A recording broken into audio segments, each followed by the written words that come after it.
যে কোনো নিরামিষ দিনে তাছাড়া রাতে বা সকালে জলখাবারের জন্য এই রকম নিরামিষ আলুর দম বানিয়ে নিতে পারেন। রুটি, লুচি, পরোটা সব কিছুর সঙ্গে খেতে ভীষণ ভালো লাগে। আর এইভাবে আলুর দমটা বানালে সময়ও কম লাগে। আশা করছি আপনাদের ভালো লাগবে। নমস্কার বন্ধুরা, রূপাস কিচেনে সবাইকে স্বাগতম। তাহলে চলুন দেখে নেওয়া যাক। শুরু থেকে শেষ পর্যন্ত দেখার জন্য আপনাদের কাছে অনুরোধ রইল। এখানে আমি 8টা আলু নিয়েছি। আলুগুলোকে আগেই ভালো করে ধুয়ে নিয়েছিলাম। একটা প্রেসার কুকারের মধ্যে আলুগুলো নিয়ে নিচ্ছি। পরিমাণ মতো জল দিয়ে দিলাম, মানে আলুগুলো জলের মধ্যে ডুবে থাকবে ঠিক সেই মতো জল দিয়ে দিতে হবে। 1 চামচ নুন দিয়ে দিচ্ছি। এবার প্রেসার কুকারের ঢাকনা বন্ধ করে হাই ফ্লেমে 2টো সিটি দিয়ে সেদ্ধ করে নিতে হবে। তবে পুরো সেদ্ধ করব না, 80% সেদ্ধ করে নেব। আলুগুলো সেদ্ধ করতে করতে একটা মশলা তৈরি করে নিচ্ছি। 1/2 ইঞ্চি আদাকে টুকরো করে নিয়ে মিক্সির জারের মধ্যে দিয়ে দিলাম। 1 চামচ ভাঙা কাজু বাদাম দিয়ে দিলাম। 3-4টে কাঁচা লঙ্কাকে 2 টুকরো করে নিয়ে দিয়ে দিলাম। 2 চামচ গুঁড়ো দুধ দিয়ে দিচ্ছি। আর 2 চামচ টক দই দিয়ে দিলাম। অল্প করে জল দিয়ে সব কিছুকে খুব ভালো করে পেস্ট করে নেব। কাজু বাদামের পরিবর্তে 4 মগজ বা সাদা তিলও দিতে পারেন। মশলা খুব ভালো করে পেস্ট করে নেওয়া হয়ে গেছে, এক সাইডে রেখে দিলাম। 2টো সিটি দিয়ে প্রেসার কুকারটা নামিয়ে রেখে দিয়েছিলাম। প্রেসার কুকারটা ঠান্ডা হয়ে যাওয়ার পর ঢাকনা খুলে দেখে নেব আলুগুলো কেমন সেদ্ধ হয়েছে। দেখুন আলুগুলো সেদ্ধ হয়ে গেছে, তবে পুরো সেদ্ধ হয়নি, একটু বাকি আছে। ঠিক এইভাবেই সেদ্ধ করে নিতে হবে। এবার আলুর থেকে জল ঝরিয়ে নিয়ে 2-3 বার জল দিয়ে ধুয়ে নিয়েছি। তাহলে আলুগুলো খুব তাড়াতাড়ি ঠান্ডা হয়ে যাবে আর আলুর কুকিং প্রসেসটাও বন্ধ হয়ে যাবে। এবার আলুর খোসা ছাড়িয়ে নিয়ে 2 টুকরো করে কেটে নিচ্ছি। আপনারা চাইলে 4 টুকরো করেও কেটে নিতে পারেন।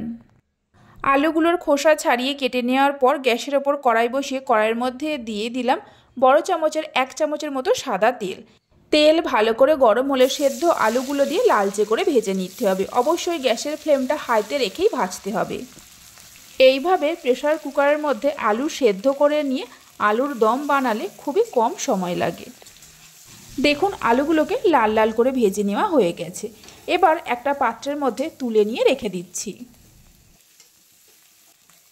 আলুগুলো তুলে নেওয়ার পর কড়াইয়ের মধ্যে দিয়ে দিলাম 3 চামচের মতো সাদা তেল। তেলের মধ্যে ফোড়ন দিয়ে দিচ্ছি কিছু গোটা গরম মশলা, একটা গোটা শুকনো লঙ্কা আর 2টো তেজপাতা। অল্প করে হিং দিয়ে দিলাম। লো ফ্লেমে ফোড়নটাকে 10-12 সেকেন্ডের মতো ভেজে নিতে হবে, মানে ফোড়নের সুন্দর গন্ধ আসা পর্যন্ত ভাজতে হবে।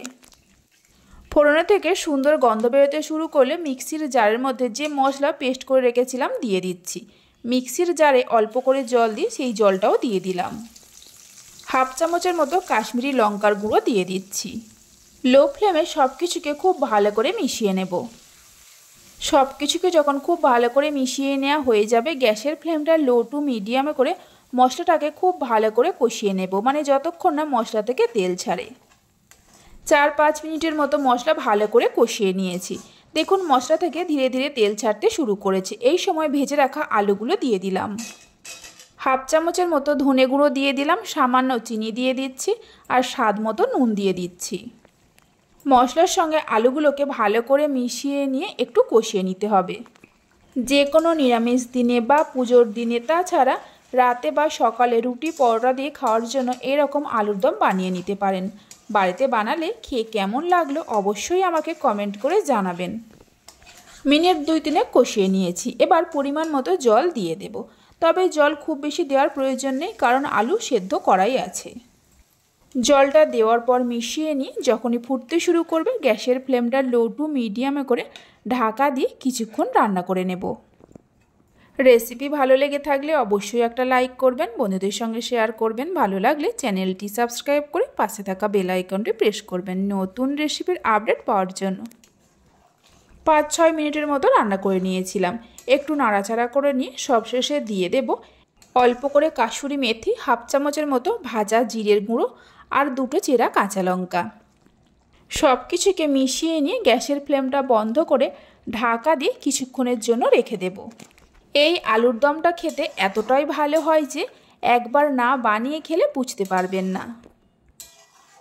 5 মিনিটের মতো ঢাকা দিয়ে রেখে দিয়েছিলাম। 5 মিনিট পরে দেখাচ্ছি, দেখুন কতটা লোভনীয় হয়েছে।